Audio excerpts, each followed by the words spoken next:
அனைவருக்கும் வணக்கம். இன்று நான் உங்களுக்கு சொல்ல இருப்பது,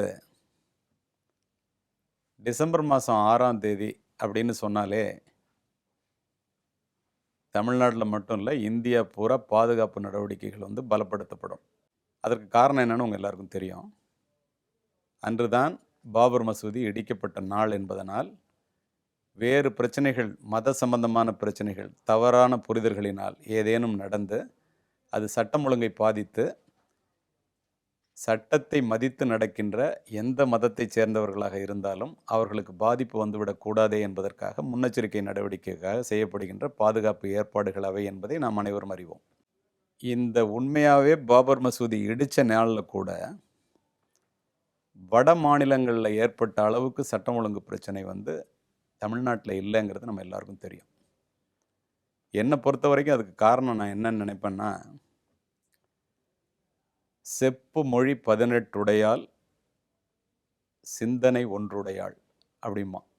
ஜாதி மதங்களை பாரோம் உயர் ஜென்மம் இத்தேசத்தில் எய்தினராயின் வேதியராயினும் ஒன்றே அல்ல வேறு குலத்தினராயினும் ஒன்றே என்று கூறிய பாரதி பிறந்த மண் இது. இதை நான் சொல்கிறதுக்கு காரணம் உண்டு. தமிழ்நாட்டை பொறுத்த வரைக்கும் இன்றைய வரைக்கும் நான் சொல்லுவேன், ஒரு குறிப்பிட்ட சில இடங்களில் ஏற்படுற சின்ன சின்ன சட்டம் ஒழுங்கு பிரச்சனைகளை தவிர எல்லோருமே, எல்லா மதத்தினருமே, எல்லா இனத்தவருமே நாம் அத்துணை பேரும் சகோதரர்கள் என்ற எண்ணத்தோடு தான் வாழ்கின்றோம். ஏனென்றால் எல்லோரும் தமிழர்கள். தமிழன் என்றோர் இனம் உண்டு, தனியே அவர்க்கோர் குணம் உண்டு, அன்பே அவனது வழியாகும், அமுதே அவனது மொழியாகும் அப்படின்னு பாரதிதாசன் சொன்னார். அதன்படி தான் நம்ம நடக்கிறோங்கிறத நான் நினைக்கிறேன், காவல்துறை அதிகாரியாக பல பேரை பார்த்ததுலேருந்து. ஒரு டிசம்பர் 6ஆம் தேதி நீங்களும் அது மாதிரி தான் பார்க்கணுங்கிறதுக்காக தான் இதெல்லாம் நான் முன்னாடி சொல்கிறேன். வேறு எந்த காரணத்திற்காகவும் இதை நான் பதிவு செய்யவில்லை. மத நல்லிணக்கம் தொடர வேண்டும் என்பதற்காகவே இதனை பதிவு செய்கின்றேன். ஒரு டிசம்பர் மாதம் 6ஆம் தேதி திருச்சியில் பாண்டியன் எக்ஸ்பிரஸ் ட்ரெயினில் குண்டு வெடிச்சிச்சு காலை நேரத்தில். அதே நேரத்தில் ஈரோட்டில் காசர்கோடு ரயில்வே ஸ்டேஷனில் தென்னகத்தில் 3 இடங்களில் காலை நேரத்திலே, விடிய காலை நேரத்திலே ட்ரெயின் ஜங்ஷனில் நிற்கும்போது 3 இடத்துலையும் கிட்டத்தட்ட ஒரே நேரத்தில் ஒரு அரை மணி நேர வித்தியாசத்தில் குண்டு வெடிச்சிச்சு. அந்த குண்டு வெடித்த இடத்தை பார்த்த பிறகு தெரிந்து கொண்டது உள்ளபடியே அவர்களுடைய நோக்கம் தங்களுடைய எதிர்ப்பை காட்ட வேண்டும் என்பது தானே ஒழிய யாரினுடைய உயிரையும் போக்க வேண்டும் என்பது அல்ல என்பதும் அந்த குண்டு வெடித்த சூழ்நிலையை பார்த்த காவல்துறை அதிகாரிகள் உணர்ந்ததாகவே நான் நினைத்தேன். அந்த நேரத்திலே திருச்சியிலே புலனாய்வு பிரிவு என்று புதிதாக தொடங்கப்பட்டு அதனுடைய பெயர் ஸ்பெஷல் இன்டெலிஜென்ஸ் யூனிட், நுண்ணறிவு பிரிவுன்னு சொல்லுவாங்க சுருக்கமாக சொல்லணும்னா. அது இல்லாமல் தனிப்பிரிவுன்னு ஒன்று இருந்துச்சு. அது தகவல்கள் சேகரிக்கின்ற பிரிவு. இன்றைக்கும் அது இயங்குது. இந்த நுண்ணறிவு பிரிவு இப்போ ஸ்பெஷல் டிவிஷனுங்கிற பேரில் இயங்குது.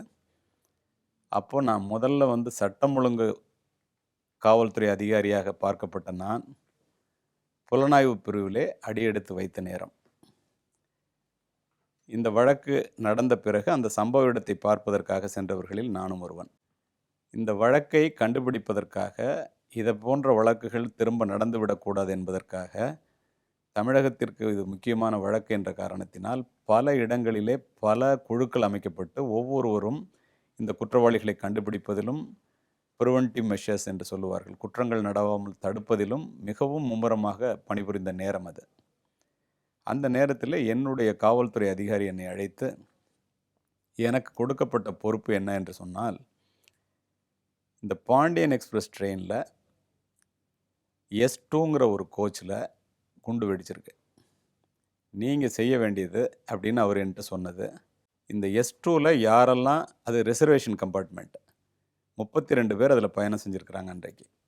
இந்த 32 பேருனுடைய அட்ரஸையும் கலெக்ட் பண்ணி, அதில் இதை யார் செஞ்சுருப்பா, ஏன்னா ரிசர்வேஷன் பண்ணாதவன் அந்த ட்ரெயினில் ட்ராவல் பண்ணுறது இயலாத காரியம்னு நமக்கு தெரியும் பொதுவாக, என்று எனக்கு அந்த பொறுப்பு ஒப்படைக்கப்பட்டது.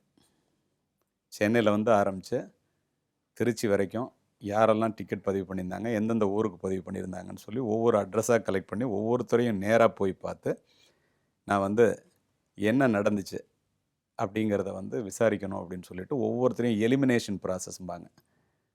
அட்ரஸை வெரிஃபை பண்ண வேண்டியது, அவங்க நல்லவங்களா கெட்டவங்களான்னு பார்க்க வேண்டியது, அவங்க குண்டு வச்சுருக்கிறதுக்கு வாய்ப்பு இருக்கான்னு பார்க்க வேண்டியது, இல்லைன்னா அவங்கள விட்டுற வேண்டியது.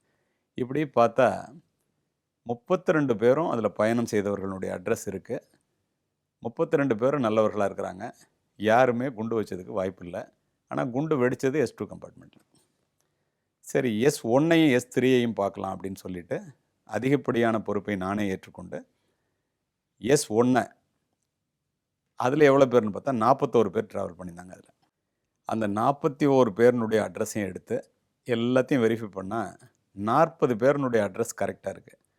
ஒருத்தருடைய அட்ரஸ் மட்டும் தவறாக இருக்குது. அது வந்து ஃபேக் அட்ரஸ். அந்த அட்ரஸ் போனால் அந்த மாதிரி ஆள் இல்லை. அது ஒரு குறிப்பிட்ட பெயரிலே அந்த டிக்கெட் பதிவு பண்ணப்பட்டிருக்கிறது. S3ஐயும் பார்த்தோம். அதுலேயும் எல்லாம் சரியாக இருக்குது. உடனே நான் என்னுடைய அதிகாரியை சந்தித்து, சார் இந்த மாதிரி இதில் வந்து ட்ராவல் பண்ண ஒருத்தன் அட்ரஸ் வந்து ஃபேக் அட்ரஸாக இருக்குது அப்படின்னோடனே எல்லாருடைய எண்ணமும் என்னவாக இருந்துச்சுன்னா, அது S1ல் ட்ராவல் பண்ணவனுடைய அட்ரஸ் தானே தப்பாக இருக்குது, குண்டு வெடித்தது S2 தானே அப்படிங்கிற ஒரு சூழ்நிலை இருந்துச்சு. இந்த நேரத்தில் நம்ம அந்த யார் அட்ரஸ் தப்பாக இருக்கோ அவன்தான் குண்டு வச்சிருக்கலாமோ அப்படிங்கிற ஒரு எண்ணம் எனக்கு வந்துச்சு. ஆனால் ஒரு கம்பார்ட்மெண்ட்லேருந்து இன்னொரு கம்பார்ட்மெண்ட்டுக்கு தொடர்ந்து உள்பக்கம் நடந்து போகிற மாதிரி சில கம்பார்ட்மெண்ட்ஸ் இருக்கும். இதில் அதுக்கு வாய்ப்பே இல்லை. அந்த ட்ரெயினில் அந்த மாதிரி இல்லை. அப்போது நான் உடனே நினச்சேன், இதில் பயணம் பண்ண ஒரு நபராகத்தான் இருக்க வேண்டும் என்று என்னுடைய மனதிலே பட்ட காரணத்தினால் தொடர்ந்து இந்த விசாரணையை நாம் செய்வதா என்று உயரதிகாரிகளிடம் சென்று கேட்டேன். அவன் யாருன்னு கண்டுபிடிக்கிறது உங்கள் பொறுப்பு, திருச்சியை பொறுத்த வரைக்கும் அப்படின்னு அந்த புலன் விசாரணை என்னிடம் ஒப்படைக்கப்பட்டது. அந்த புலன் விசாரணையை நான் தொடர்ந்து அந்த குற்றவாளியை கண்டுபிடித்தோமா இல்லையா என்பதை நாளை உங்களிடம் கூறுகிறேன். இன்று இத்துடன் முடித்துக் கொள்கின்றேன். நன்றி, வணக்கம். நாளை மீண்டும் சந்திப்போம்.